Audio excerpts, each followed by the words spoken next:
Hello guys. কেনেকা আছে এইটো চাবলে সুন্দৰ আছে আজি আমি খান ইটো সাফা কৰিছে সব মিলাই পিনি আমি খান ৰাইস লাগা ইটো লেত্ৰা বিষয় আসলে জঙ্গল জাবৰা ইটো পুৰা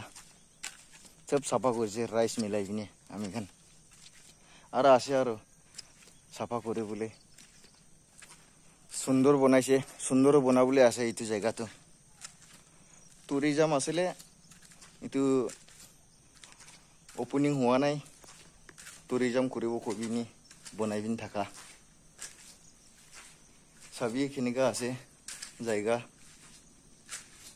কাপড়া বি বিজা আছে আজি তো মর্নিং পৰাই ইটো সাফা কৰিছে সব মিলাই পিনি 30-40 মানুহ মিলাই পিনি সবই কেনেকা জায়গাটো কিমান সুন্দৰ আছে আৰু সুন্দৰ হ'বলৈ আছে আৰু